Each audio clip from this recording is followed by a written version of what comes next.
Hey guys, this is Andrew G, and in this video I want to guide you through my Cyclone Berserker build. Um, First of all, I would like to talk about the concept or the idea of this build. And first of all, as I started this build, I thought bleeding is a viable option in 3.0.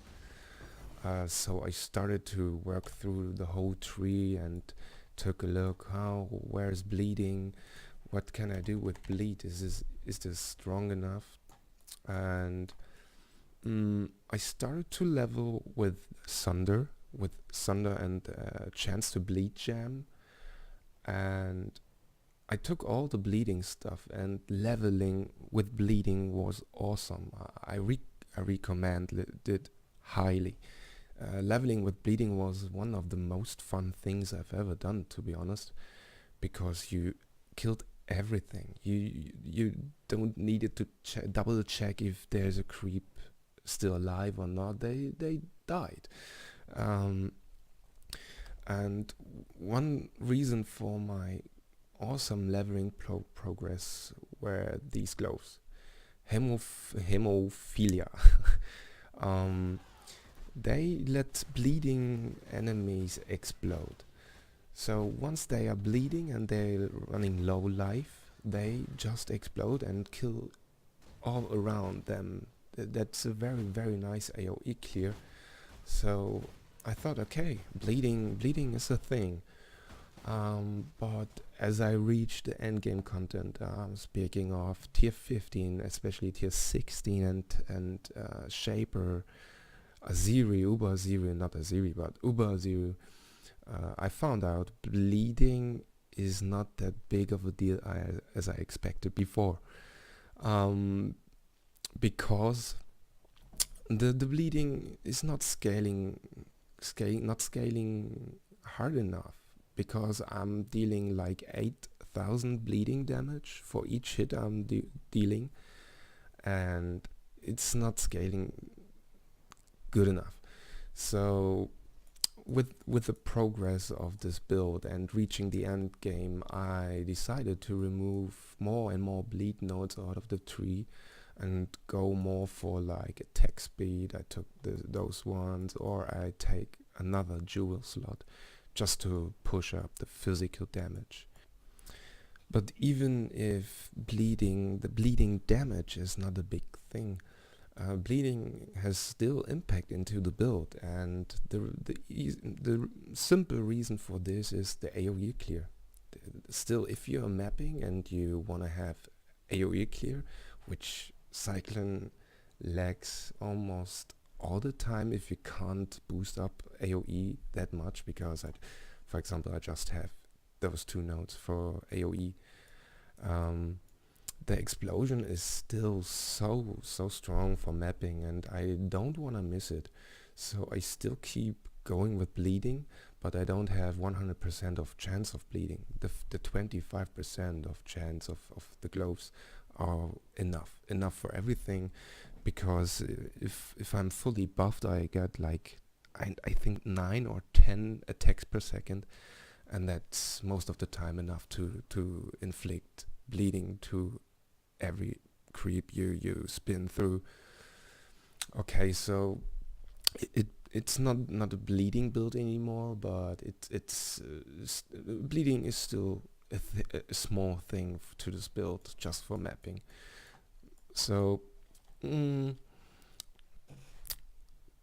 I've chosen to go for Starforge.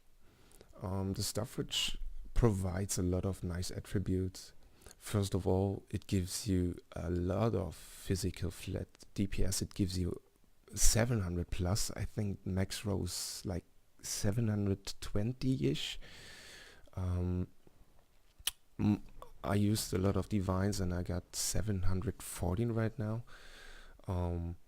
which is almost max. It can grow up to 500% physical and 8% attack speed. And a very nice thing for the current meter is it gives you also flat life. It gives you up to 100 life.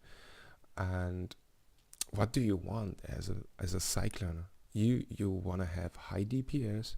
You want to have increased AoE, and you want to have a big life pool. You want to have a high life pool because mm, because you're working around with a lot of unique items, and those unique items don't give you a lot of armor. Your armor is not you don't have a lot of armor, and so a life pool is very important. In this build I don't have endurance charges. I have no source actually for endurance charges, so having a big life pool helps you a lot, especially if it comes to Uber atziri. As I said, you want to have a big AoE, you want to have high physical damage, you want to have speed, movement speed. So this, because I wanted to have movement speed, I found a very nice ring. This ring gives you onslaught for 4 seconds, and the good thing about this ring is, or about both these items, you can wear this from level 44. Let me check it. You can equip those gloves at 43, and you can equip this ring at 46.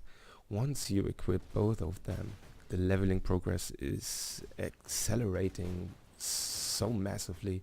You haste through the map. You explode everything, and Sunder is a very strong leveling skill at all.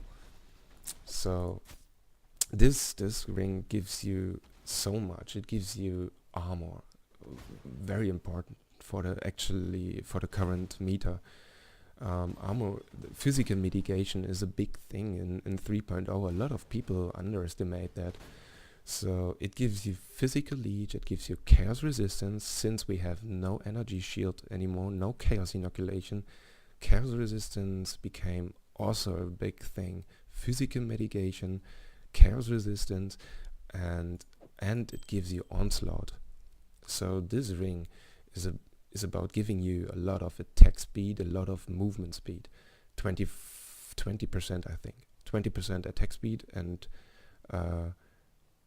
was it 20% of attack movement speed? I'm not sure actually. PoE wiki will tell you how much movement speed you will get from onslaught. Yeah, as I found this ring, I felt absolutely in love with it, and I thought, okay, I need to use it.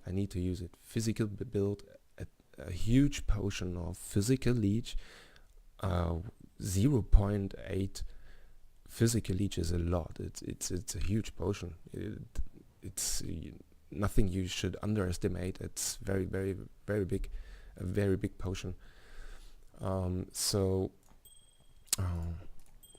Then I go for this amulet because it gives me the attributes I'm looking for. It gives me melee weapon range, which is clear speed because I have more area of cyclone. It gives me increased damage on full life. I'm always on full life with the Berserker, because if we go into the skill tree later on, you will see we will be on full life all the time, or we are dead. If we are not dead, we are on full life. So, and it gives me movement speed. So from those both items I get onslaught, 25%, 20% movement speed, and from this 10% movement speed. So we get 30% of movement speed from those both items, which is awesome. It's just awesome, to be honest.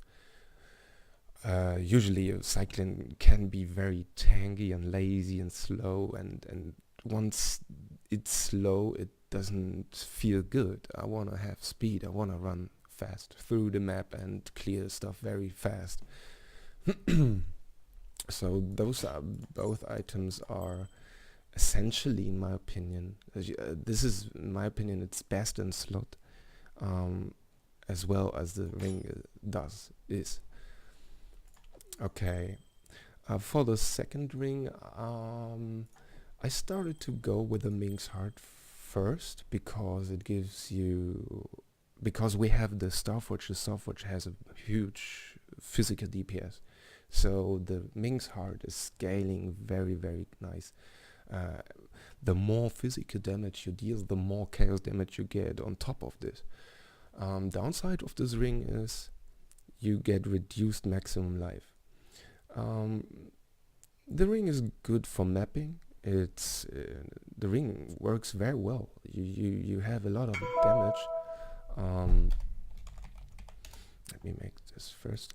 You have a lot of damage, but you will lose a lot of, not a lot of life, but here, let's take a look. I have 7,000 right now, and I would drop down 120 HP. 120 HP is not that much, but it's there. You lose HP, and if it comes to the Guardians, if it comes to Atziri, Atziri, you will face the problem of having a life pool, a big life pool, a heavy life pool.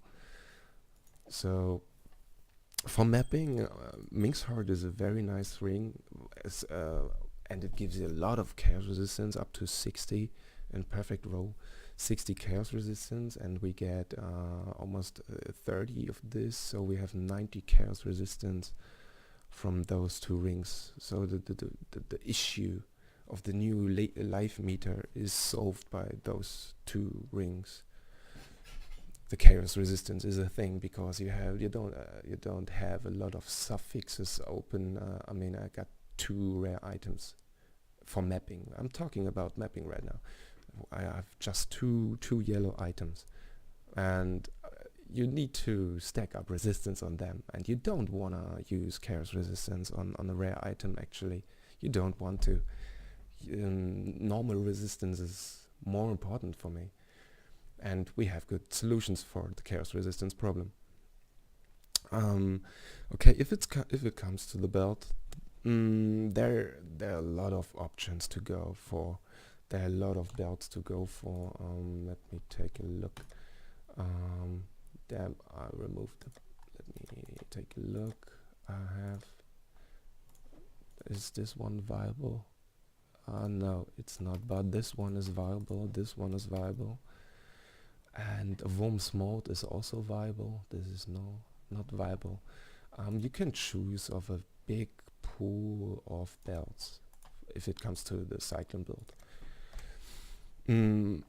I've chosen the magnet. Magnet gives me physical damage, it gives me strength, which also means it gives me damage, because if we take a look and hover over the strength attribute, you get 1% melee physical damage per 5 strength. So it gives you 10%, almost 10% in perfect row, which is overall, if you get this belt in perfect row, 50% physical damage. But the more important thing about the belt is it gives me increased flask charges gained. I'm a kind of player pushing and spamming flasks all the time. Flasks are so important for me. Yeah, that's the reason why I played Pathfinder in the past all the time, because I had no flask issues. And this belt makes sure you have flasks up all the time. And on top of this, because we have so much unique items in this gear, you want to have resistance. You want to have resistance, and this build gives me 24, perfect roll 25, or resistance. It covers so much small things which you usually underestimate. So this is for me, it's my choice to go for. We have a belt of Deceiver. It gives you a little as an alternative. We have the belt of the Deceiver. It gives you reduced damage from critical strikes. It gives you also resistance. It gives you physical damage, and the enemies are intimidated.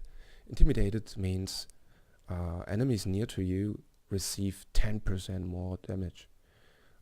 It's a nice thing, but for me, flask charges are more important, and I want to have more resistance. Yeah, I've chosen the magnet. You can also go for the deceiver, or as another choice you can go for Skirtle. But this build lacks of a lot of things. You don't have a lot of code resistance. You get a little bit of physical. It's an option. It's an option, but it's not a good one for me. It's not a good one for me. Okay, so I just covered the alternative builds.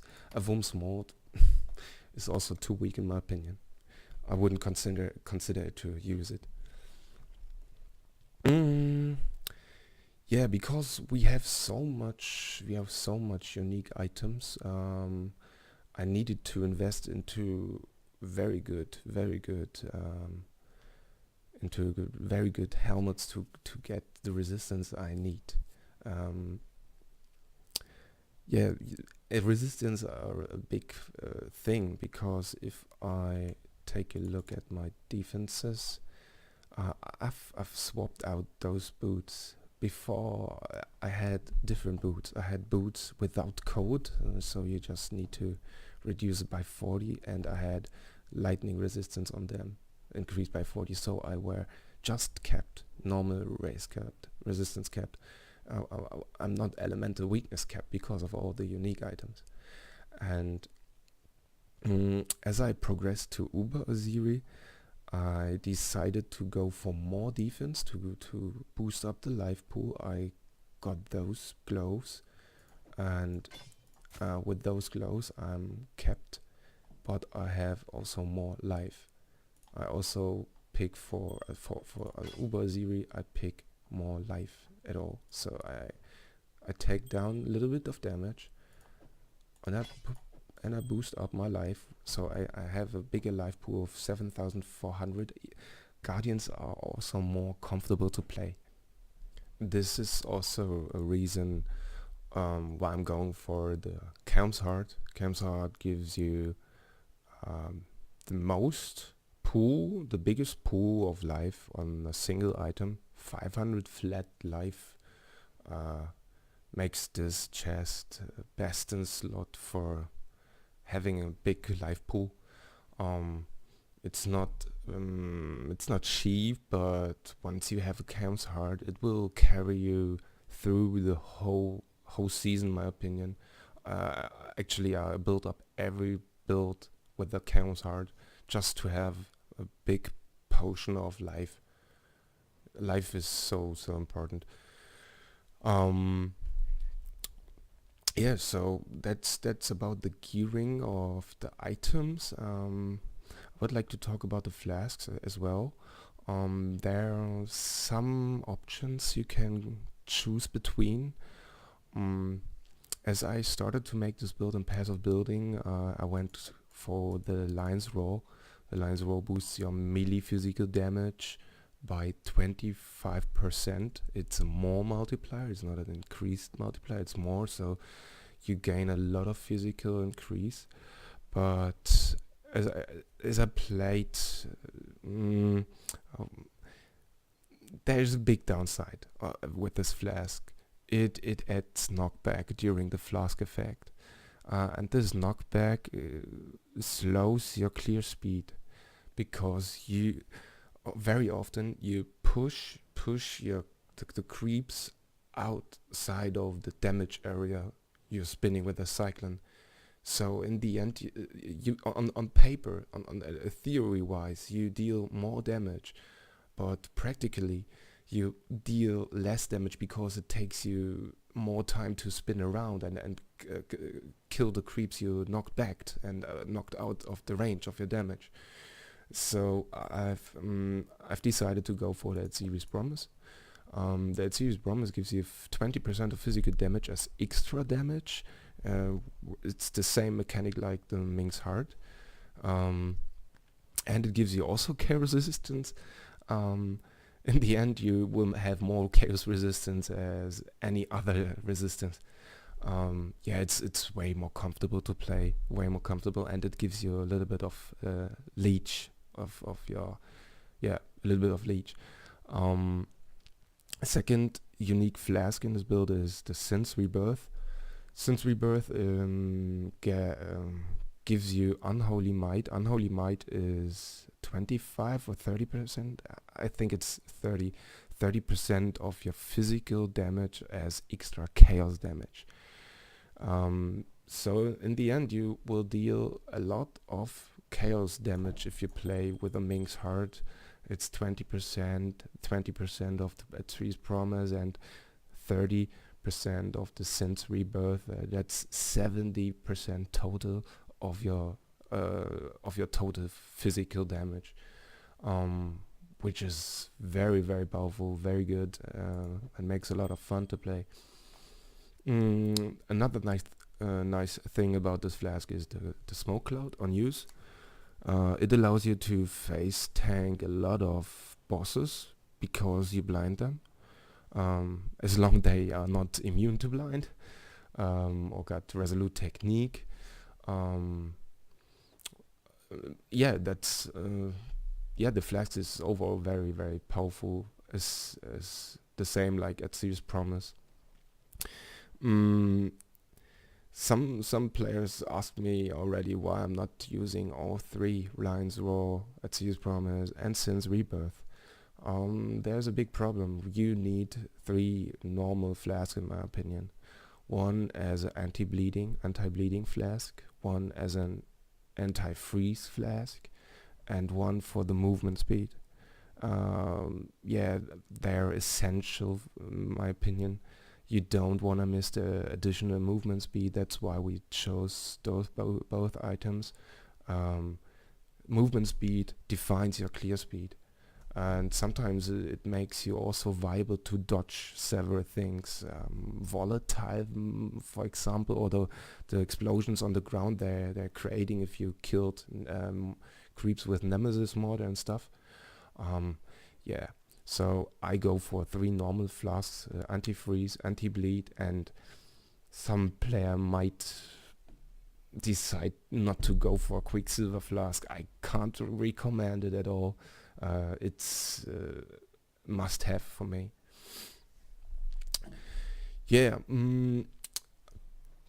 Let's talk about the class, why I've chosen the Berserker.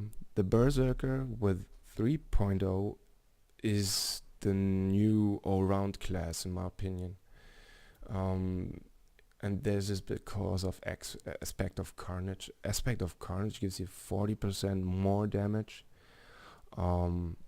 which is massive. It's so useful. It's useful for almost every single build. And since we don't have any energy shield meta anymore, some German, anymore, you need a lot of life nodes. The Berserker has also the advantage of having a lot of life next to him. He starts with life, more life. Everywhere's life around him, the more life. The skin wheel is also next to him. You have a little longer path to the next life nodes. So you have still damage with anything. Any damage will be increased, and you have a good access to a lot of life nodes. That makes the Berserker the best all-rounder for 3.0, in my opinion, and is the class to go for. Not in every case, but for a lot of builds, it's a very, very, very nice choice. The next thing about the Berserker is the leech. You get a very nice basic leech, 3% life leech and mana leech if you killed recently, and 1% in general. That's very nice. That's quality of life, and helps you to sustain a lot of damage income. But the bigger thing is cloaked in savagery. Once you have taken a savage hit is defined by receiving a hit that deals 15 or more % of your maximum health. So if we have 10,000 life, and we get a hit with 1,500 damage, we have 100% damage leached as life. Every damage you deal, you get you leech. That allows you to face tank a lot of shit. That allows me to face tank atziri. It allows me to face tank most of the guardians. Not every single animation of the guardians. For example, the Phoenix. If he storms on the ground, you better don't try to face tank it. Or Shaper, Dominus, Slam, Touch of God. There is a lot of stuff you can't face tank, but most of the time, Cloak of Savagery allows you to face tank a lot of stuff, and you don't need to think a lot. It's just go for it and face tank. You don't die anyway because you leech it. You leech so much stuff, and once you get a savage hit, you have increased damage, increased attack speed. That's yeah, you want to have that's nice. It's just nice, but I want to have the 100% damage leech. Yeah, basically in the tree, you wanna skill a lot of life and physical damage. I've done a little thing. I wanna have more attack speed and more damage, and I thought, okay, I want to have frenzy charges, which brought me to this jewel. It costs like 2 exalts. I've bought it a long time ago, and it gives you a chance of getting a frenzy charge on kill. It's increased by code resistance and all elemental resistance in a radius. So if I place it here and look around this area where is all resistance or code resistance, you will see this node will give me 3% of all elemental resistance, and now it shows you also the chance of getting a frenzy charge on kill.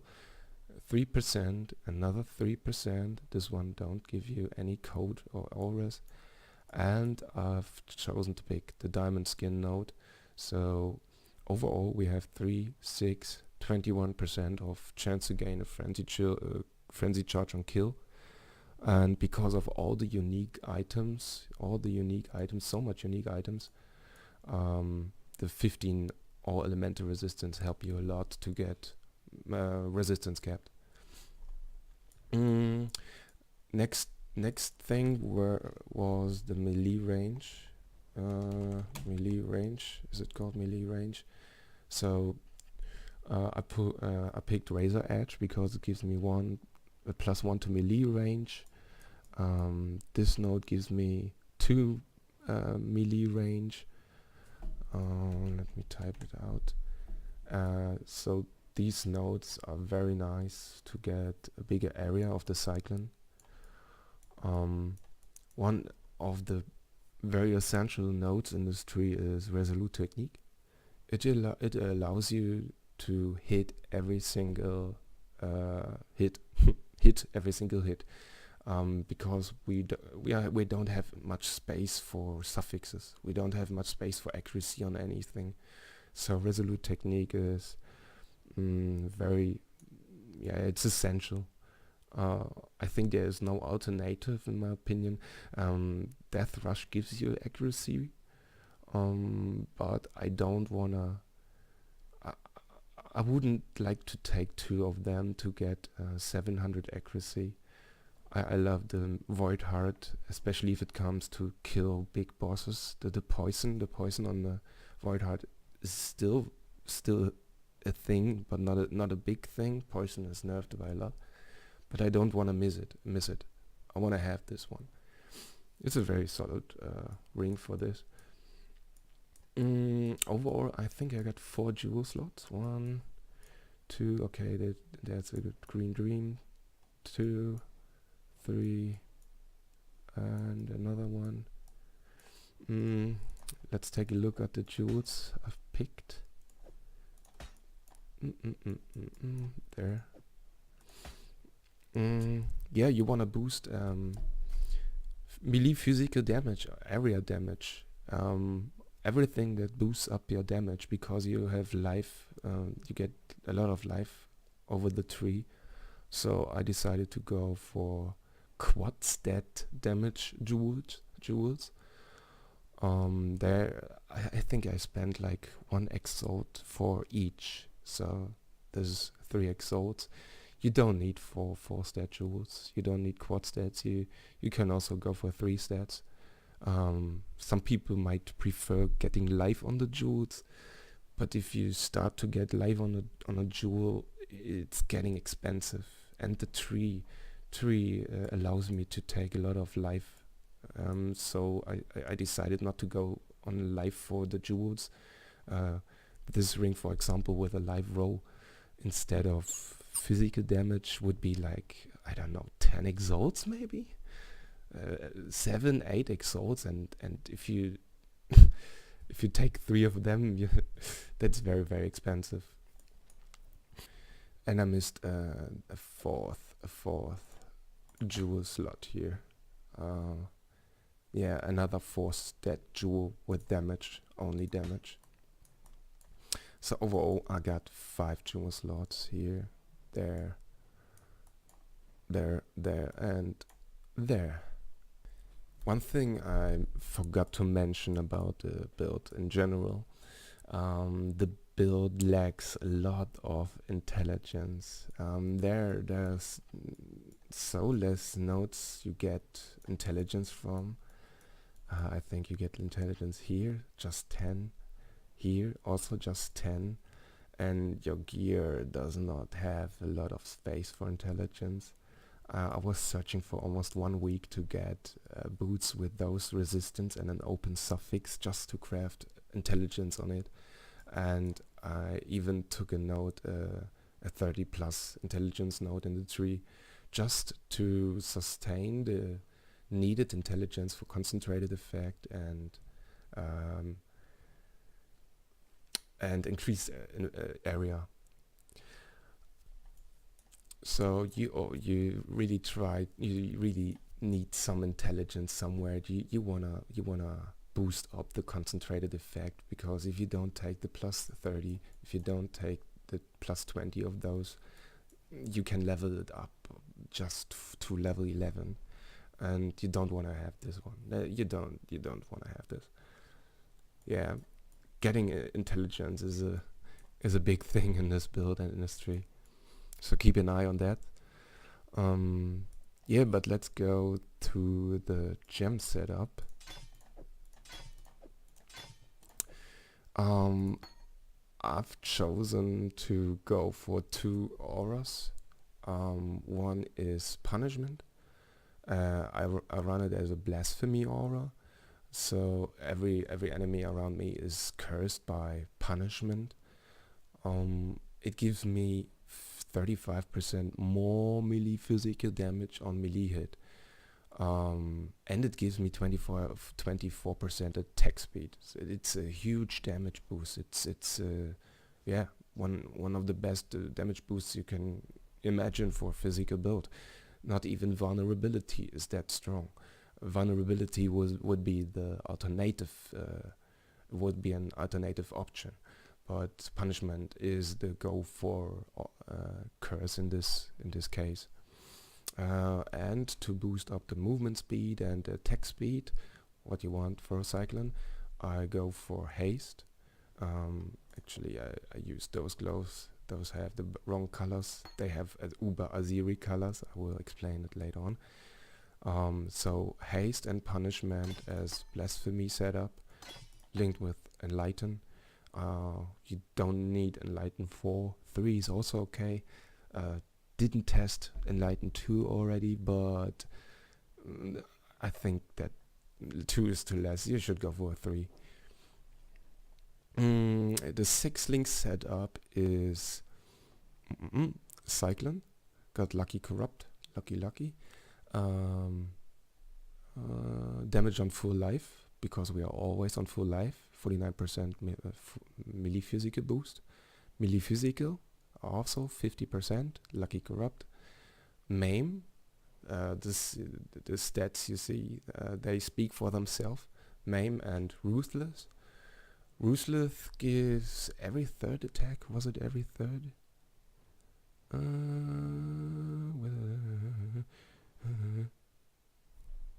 Was it Maim? What the fuck? I'm too stupid to read. Every third. It's at the first phase. Every third attack with deals 113% more melee. So it's more than double damage with every third attack. That's why we want to have attack speed. That's why I've chosen haste. That's why I go for onslaught. Because every third hit is more than double damage. So we have maim, melee physical damage, damage on full life support, ruthless, and we have concentrated or increased area. You decide. For mapping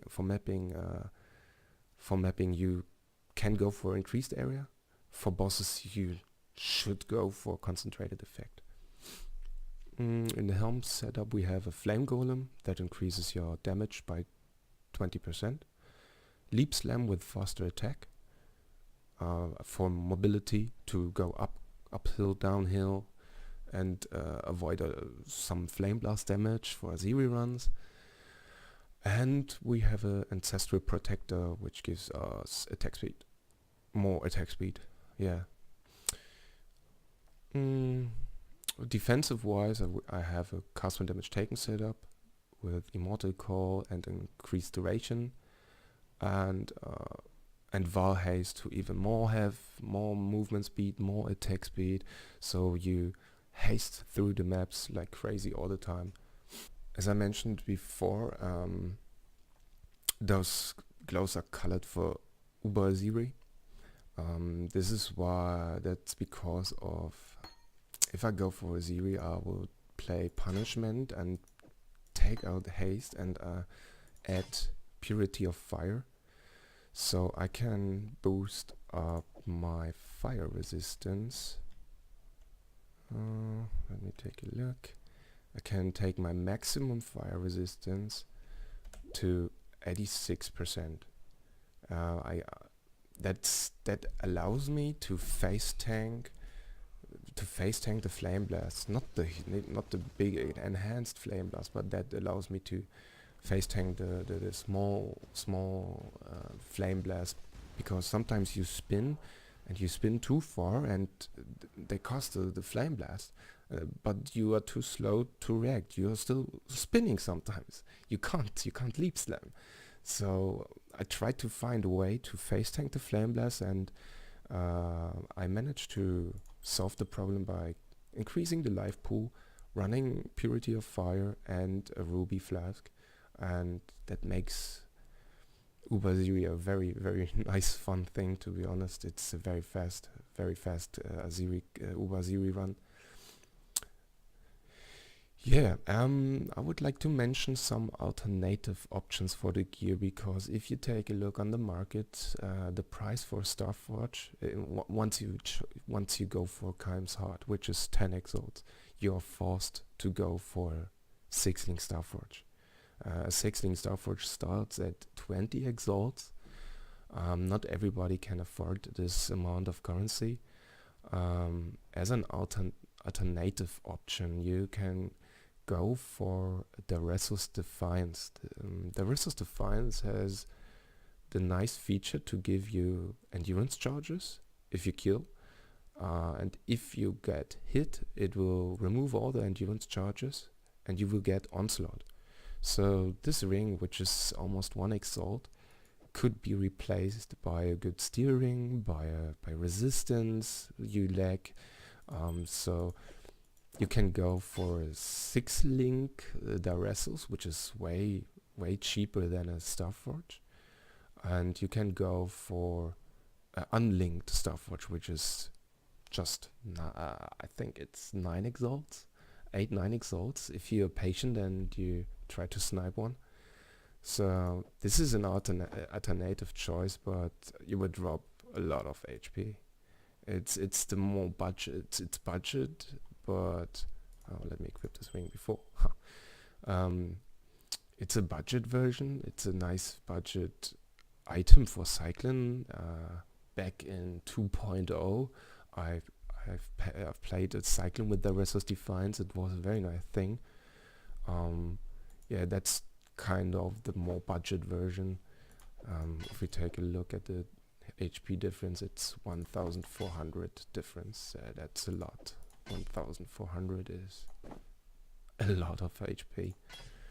Yeah, but you can remove this one and saves you almost up to 11 exalts, but you will lose 1400 HP for 11 exalts. As another alternative option, you can go for a, let me take a look, where is it? Carnage Heart. Carnage Heart gives you attributes, which is also a problem of having low intelligence, and it gives you a lot of leech. Leech is not that big of a deal if you play Berserker, because we have seen 100% leech if you have taken a savage hit. All right. Yeah, but it gives you a lot of nice all attributes. It gives you all resistance up to 20, and yeah, that's one alternative in my opinion. I haven't searched for a lot of alternative amulets because this one is best in slot, and go for. In the end, it's not a budget build in my opinion. I usually don't make any budget build because I want to show some crazy stuff, and yeah, for crazy stuff you need also some crazy gear and crazy currency. Overall you need to spend like 50 exalts, I would say, to play it like I do. With 50 exalts you could realize everything I've done. 20 exalts Starforge, 10 exalts this one. You don't need the corrupted version. It's one alchemy. A void heart with good poison roll. You don't need the good bleeding roll if you go for boss skills. Is like, I don't know, 10 chaos if you're patient. This one is like 200 chaos, and this one ring is like in good roll 1 exalt. Yeah, in each jewel 1 exalt. So in the end, for 50 exalts, 40 to 50 exalts, depends on how good you're at trading and how patient you are. To kill Uber Atziri with almost no problem is a good thing in my opinion. I hope you enjoy the build, and if you have any questions, if you have any ideas, if you have maybe different solutions, go for them. Don't feel scared to test out things. Use the regrets and test these nodes and these nodes. My skill tree is just the tree I go for. There are many options you can go for. Don't be scared to test out your own ideas. Yeah. Thanks for watching and enjoy the build.